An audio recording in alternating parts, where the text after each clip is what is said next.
Apprendre à lever la main, en faire une habitude. C'est le thème de cette vidéo qui est un nouvel épisode de ma série des 30 vidéos en 30 jours. Ici Emmanuel, votre coach du blog Votre voix au service de votre vie. Bienvenue à vous pour ce nouveau moment de partage avec ici une compétence qui fait un petit peu une sorte de flashback du temps des études si vous êtes aujourd'hui dans votre vie professionnelle et qui peut-être peut sentir très très proche le temps de la rentrée actuelle pour les étudiants.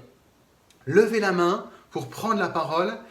Il y a une personne que je connais qui a appris ça pour lutter contre sa timidité maladive, viscérale. C'est le coach, entrepreneur et conférencier David Laroche. Ce monsieur, cet homme que j'apprécie vraiment, vraiment beaucoup parce qu'il est très inspirant, notamment pour toute la jeune génération qui arrive.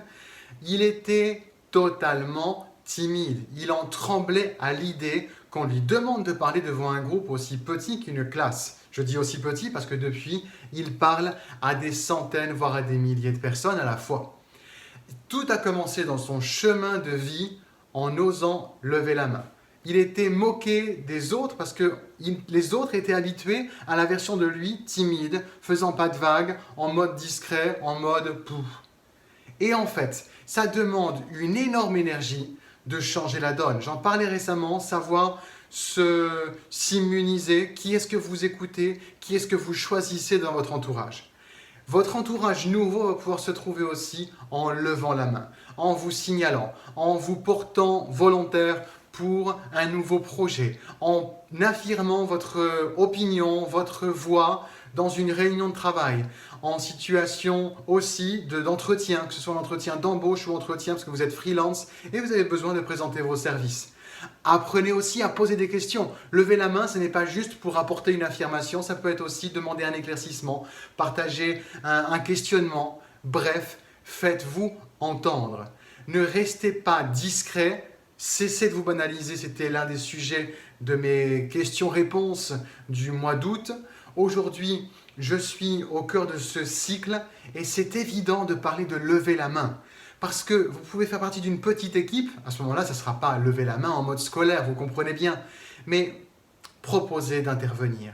Faites entendre, faire entendre son opinion, la réflexion, parce que vous avez réfléchi depuis la veille au sujet qui a été abordé et vous ne pouvez pas laisser la place aux autres, parce qu'il y aura toujours, l'univers a peur du vide, quelqu'un proposera quelque chose, mais vous, peut-être que votre épice, votre saveur, votre gamme est nécessaire à votre équipe, à votre entreprise.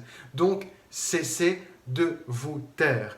Apprenez dès maintenant à lever la main, à prendre la parole. Ça va devenir un jeu, ça va devenir une habitude saine pour arrêter d'être indifférent, arrêter d'être indifférencié, arrêter de passer inaperçu, arrêter de déprécier votre parole, votre vision. Votre parole n'est qu'un vecteur pour que vos valeurs soient entendues, vos compétences soient offertes à votre projet. Et si finalement ça finit par être discordant, que la personne que vous étiez discrète convenait à l'entreprise dans laquelle vous êtes aujourd'hui et que maintenant que vous prenez plus d'audace, plus d'assurance en vous, ça gêne, eh bien sachez que mieux vous attend. À ce moment-là, trouvez le conseil auprès de personnes qui sont des aides en termes de reconversion professionnelle ou juste valorisation de vos expériences, de votre CV.